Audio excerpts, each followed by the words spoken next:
નમસ્કાર વિદ્યાર્થી મિત્રો, આજે આપણે ગુજરાતી વિષયના વ્યાકરણમાં વિરામચિહ્નોનો અભ્યાસ કરીશું. વિરામચિહ્નો વિશે માહિતી મેળવીશું. સૌપ્રથમ આપણે જાણીશું કે વિરામચિહ્નો એટલે શું. વિરામચિહ્નો ભાષા સંકેતો છે. બોલતી વખતે વ્યક્તિ અવાજના આરોહ અવરોહ દ્વારા મોં પરના ભાવો પ્રગટ કરે છે. તેવા ભાવો પ્રગટ કરવા વિરામચિહ્નો ભાષામાં વપરાય છે. વિરામચિહ્નો વાક્યનો જ અંશ છે, ભાગ છે. બોલચાલની લઢણને લખાણમાં મૂકવા માટે આપણે વિરામચિહ્નોનો ઉપયોગ કરીએ છીએ. વિરામચિહ્નો અને તેના કાર્યો આ મુજબ છે. 1. સમાપન. વાક્યાંતે એટલે કે વાક્યના અંતે આવતા આરોહ કે અવરોહ વિરામચિહ્નોનું કાર્ય સમાપન દર્શાવવાનું છે, જેમાં પૂર્ણવિરામ, પ્રશ્નાર્થચિહ્ન, ઉદ્ગારચિહ્ન આદિ વિરામચિહ્નોનો સમાવેશ થાય છે. આ વિરામચિહ્નો સમાપન દર્શાવે છે. બીજું કાર્ય છે ઉદ્ઘાટન. પ્રથમ વાક્યાંશમાં જે વિગતો હોય તેનું વધુ વિવરણ, સ્પષ્ટતા કે પ્રકાર આદિ બાબતોનો બીજા વાક્યાંશમાં નિર્દેશ થયો છે તે સૂચવવા માટે ગુરુવિરામ, ગુરુરેખા આદિ વિરામચિહ્નો પ્રયોજાય છે. વિરામચિહ્નોનું ત્રીજું કાર્ય છે વિભાજન.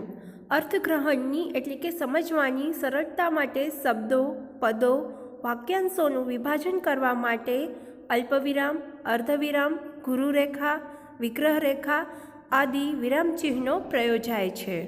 વિરામચિહ્નોનું ચોથું કાર્ય છે સીમાંકન. જે શબ્દ, પદ, પદસમૂહ, વાક્યાંશ કે ગૌણ વાક્યને વિશેષ રીતે દર્શાવવા હોય, પ્રદર્શિત કરવાના હોય, તેમને જોડમાં પ્રયોજાયેલા વિરામચિહ્નોની વચ્ચે મૂકવામાં આવે છે. તે વિશેષ બાબતોના આરંભ અંતની દર્શાવતા હોવાથી હંમેશા જોડમાં વપરાય. અવતરણ ચિહ્ન એકવડા પણ હોય છે અને બેવડા પણ હોય છે. વિરામચિહ્નોના ઉદાહરણ આ મુજબ છે.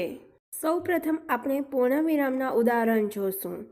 આ શબ્દો પવન પાવડી બની જાય છે, મારે માટે જાણે. આ તામ્રપત્ર ઘણા માન અને દબદબા સાથે જેઠીબાઈને અર્પણ કરવામાં આવ્યું. રાષ્ટ્રધ્વજ ચડાવવા હું અગાસીએ ચડ્યો. એ આ મેલા ગેલા માણસે સાધ્ય કરેલા સુરશક્તિની જ બલિહારી હતી. રમજૂનું મન વારે વારે પુત્રી વિદાયના પ્રસંગ પર જ આવીને અટકતું હતું. આ બધા વાક્યોને અંતે પૂર્ણવિરામ આવેલું છે. પૂર્ણવિરામ પછી આપણે પ્રશ્નાર્થ ચિહ્નના ઉદાહરણ જોશું, જે આ મુજબ છે. દુનિયાની લાંબામાં લાંબી નદી કઈ? બાને રીસ તો નહીં ચડી હોય ને? આંખ ફૂટી ગઈ કે શું?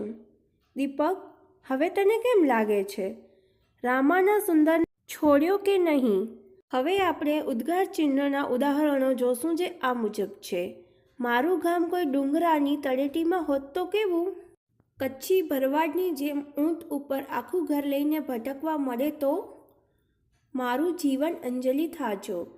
કંસના વધનું કાર્ય આરંભતા શ્રીકૃષ્ણનો ઉત્સાહ કેવો હશે? તાવ તો વધતો જ જાય છે. હવે આપણે અલ્પવિરામના ઉદાહરણ જોશું, જે આ મુજબ છે. સવાર પડે, બપોર પડે, સાંજ આથમે અને ગહન અંધારામાં ગાડી જતી હોય. બસ, ટ્રક, વિમાન બધાયની ગતિ આકર્ષતી રહી છે. એમની આંખ સામે તો વાતે વાતમાં છણકા કરતી, આંખમાંથી અગન તણખા વેરતી, ખોટે ખોટા રૂસણા લેતી, વળી પાછી પતિના પ્રેમોપચારે રીઝી જતી અજબ નટખટને નખરાળી નવોઢા રમી રહી હતી. પ્રાકૃતજનોને આ શરણાઈની સુરાવલી સમજાય કે ન સમજાય, પણ મંત્રમુગ્ધ બનીને ડોલી ઉઠે. ગાડીમાં બારી પાસે બેસી ગામ, ખેતર, નદી, નગર જોયા છે. વિરામચિહ્નોના પ્રકાર અર્ધવિરામના ઉદાહરણ આ મુજબ છે. હવે હું અહીં કુરિયન નથી રહ્યો. હું માત્ર ઉપરી અમલદારનો ભાણેજ જ રહ્યો છું, જે મને મંજૂર નથી.